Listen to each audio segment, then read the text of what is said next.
এতেকাফকারীর দৃষ্টান্ত কেমন? কিতাবের মধ্যে বর্ণিত আছে, আতা আল খোরাসানি তিনি বলেন, এতেকাফকারীর দৃষ্টান্ত হচ্ছে ওই ব্যক্তির মতো যে ব্যক্তি আল্লাহ রাব্বুল আলামিনের দরবারে পড়ে আছে এবং বলছে যে, হে আল্লাহ, লা আবরাহু হাত্তা ইয়াগফির লি, আল্লাহ আপনি যতক্ষণ পর্যন্ত আমার মতো গুনাহগারকে ক্ষমা না করবেন ততক্ষণ পর্যন্ত আমি আপনার দরবার থেকে সরব না।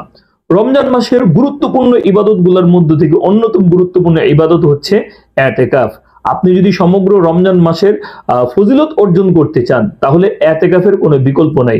এই জন্য আমরা নবীজি সাল্লাল্লাহু আলাইহি ওয়াসাল্লামের জীবনে যদি দেখি, আমরা দেখতে পাই যে আল্লাহ নবী সাল্লাল্লাহু আলাইহি ওয়াসাল্লাম তার জীবনের সব সময় এতেকাফে বসেছেন। কোনো বর্ণনার মধ্যে আসছে যে আল্লাহ নবী সাল্লাল্লাহু আলাইহি ওয়াসাল্লাম রমজান মাসে পুরো 30 দিনই এতেকাফে বসেছেন। কোনো বর্ণনায় 20 দিনের কথা আসছে, আবার কোনো বর্ণনায় 10 দিনের কথাও আসছে। এমনকি বুখারী শরীফের মধ্যে আসছে যে আল্লাহ নবী সাল্লাল্লাহু আলাইহি ওয়াসাল্লাম একবার কোনো এক কারণে রমজান মাসে এতেকাফে বসতে পারেননি। তখন নবীজি সাল্লাল্লাহু আলাইহি ওয়াসাল্লাম শাওয়াল মাসে 10 দিন রোজা রেখে এতেকাফ করেন। এই জন্য বুখারী শরীফে একটা বাবই আপনি পাবেন, বাবুল এতেকাফ ফি শাওয়াল। শুধু তাই না, এতেকাফের ফজিলত সম্পর্কে হাদিসের মধ্যে আসছে, আল্লাহ নবী বলেন, মানি আতাকাফা ইয়াওমান ইবতিগা আযজা ওয়া জাল্লা জাআলাল্লাহু বাইনাহু ওয়া বাইনান নারি সালাসাতা খানাদিকা আবআদা মিম্মা বাইনাল হাফাতাইন। আল্লাহ নবী সাল্লাল্লাহু আলাইহি ওয়াসাল্লাম বলেন, যে ব্যক্তি আল্লাহ তাআলার সন্তুষ্টির জন্য একদিন এতেকাফ করবে, আল্লাহ তাআলা তার ও জাহান্নামের মাঝে 3 খন্দক পরিমাণ দূরত্ব সৃষ্টি করে দিবেন, যার দূরত্ব কতটুকু হবে? আসমান আর জমিনের দূরত্বর চেয়েও বেশি হবে।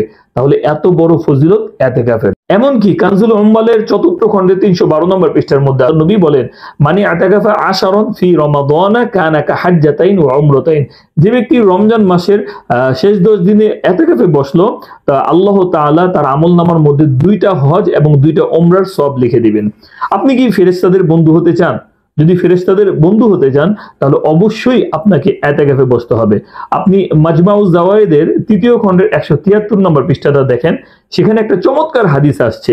আল্লাহ নবী সাল্লাল্লাহু আলাইহি ওয়াসাল্লাম বলেন, ইন্না লিল মাসাজিদি আওতাদা আল মালাইকাতু জুলাসাউহুম ইন গাবু ইয়াফুদুনহুম ওয়া ইন মারাদু আআদুহুম ওয়া ইন কানু ফি হাজাতিন আআনুহুম।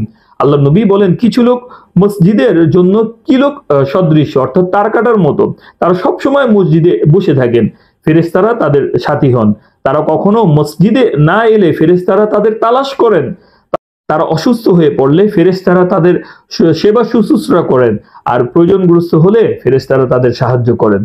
তাহলে এই ধরনের ফজিলত যদি আপনি অর্জন করতে চান এবং রমজান মাসের সত্যিকার অর্থেই আপনি যদি রুহানি ফজিলত অর্জন করতে চান, তাহলে আপনাকে অবশ্যই এতেকাফে বসতে হবে। আশা করি ভিডিওটি আপনাদের কাছে ভালো লেগেছে।